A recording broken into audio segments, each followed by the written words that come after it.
In today's video, I'm going to teach you how to change page orientation in Google Sheets.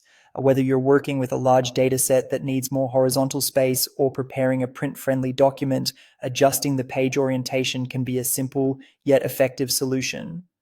Let's walk through the process together, making sure you understand every step along the way. First, you'll want to navigate to your Google Sheets file. Begin by opening your preferred web browser and heading over to Google Drive.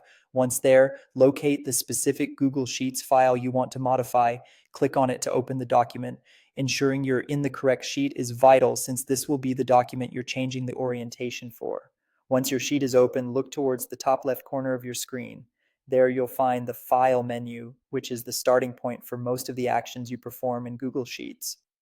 Click on File to reveal a drop-down menu with a series of options.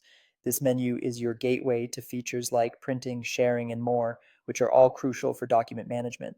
Next, from this drop-down menu, you'll need to select the Print option. By clicking on Print, you're effectively preparing your document for printing and enabling additional setup preferences such as page orientation.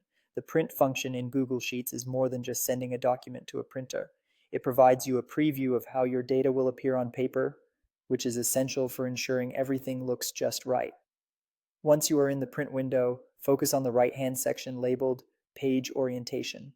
Here you'll find two options, Portrait and Landscape. If your data is wide and needs more horizontal space, opt for Landscape, which will orient your page horizontally. Alternatively, Portrait is more vertical and suitable for narrower datasets.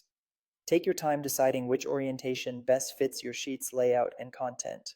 After choosing your desired orientation, you're almost done. Simply hit Next. This will bring you to the final setup screen where you can review your choices. Here you can ensure that everything looks the way you want it before committing to print. Once you're satisfied with your settings, click Print to proceed with printing your document. There you have it, a straightforward guide to changing page orientation in Google Sheets. By mastering these easy steps, you can enhance the readability and presentation of your data. Whether for formal reports, presentations, or just personal record keeping, the right page orientation can make a significant difference. Thank you for following along, and I hope this tutorial